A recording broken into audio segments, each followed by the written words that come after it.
Hello, Bacho. Let's read a given question. The question says a particle in SHM has dash speed and dash magnitude of acceleration at its mean position, minimum, maximum. So, about the SHM, we can see as a key concept we need to understand about the various equations of particle performing SHM. So, सबसे पहले तो let's try to analyze the situation over here. Let's say particle is performing SHM on the horizontal plane. So, at about its mean position where x is equals to 0. So, ये basically हमारी mean position है. अब इसके about particle क्या कर रहा है? Oscillate कर रहा है.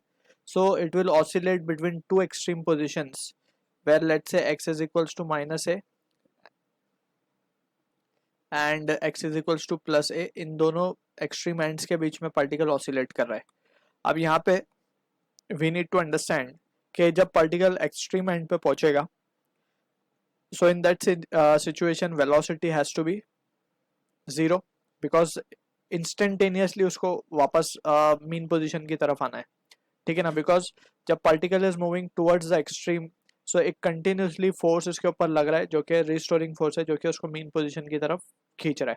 ठीक है. अब इसके यहाँ पे जीरो हो जाएगा. Again at this end also it will be zero. It will be maximum at mean position. ठीक है. तो यहाँ पे अब हम देख सकते हैं, अगर इसके वेरियस एक्सप्रेशन हम लिखें तो डिस्प्लेसमेंट का जब हम एक्सप्रेशन लिखते हैं तो that we need to keep in mind a sine omega t plus five.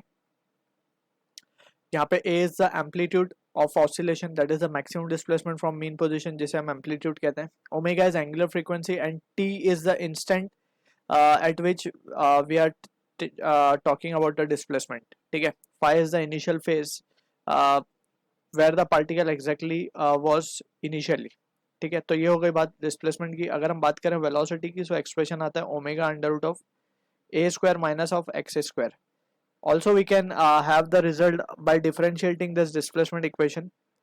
तो हमें a omega cos omega t plus five का एक्सप्रेशन मिलेगा. एक्सेलरेशन की जब हम बात करते हैं तो it comes out to be minus omega square into x.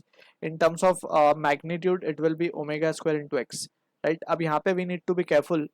ये जो negative sign it is showing that, जैसे हमने यहाँ पे दिखा है कि जो रिस्टोरिंग फोर्स है हमारी ये वाली, it is always acted towards the mean position. ये एक चीज़ की हमें ध्यान रखना है.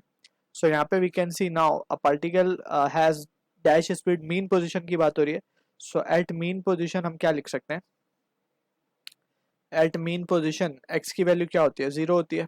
राइट. सो वेलोसिटी क्या आ जाएगा हमारा? अगर वेलोसिटी का एक्सप्रेशन देखें तो x इक्वल्स टू जीरो पे velocity will comes out to be a into omega, which is the maximum value.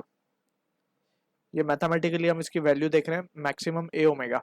और यहाँ पे हमने एनालिटिकली इसको समझा है कि v मैक्स कहाँ हो रहा है? मीन पोजिशन पे हो रहा है. ठीक है. अब हम बात करें कि मैक्सिमम तो स्पीड हो गई, तो एक्सेलरेशन के बारे में अब हमें पता करना है. सो एक्सेलरेशन को अगर हम देखें तो at x equals to zero acceleration क्या हो जाएगा? जीरो हो जाएगा. That is minimum. ठीक है ना. Acceleration will become minimum. Acceleration maximum कहाँ होगा? जब x की वैल्यू a हो जाए. ठीक है.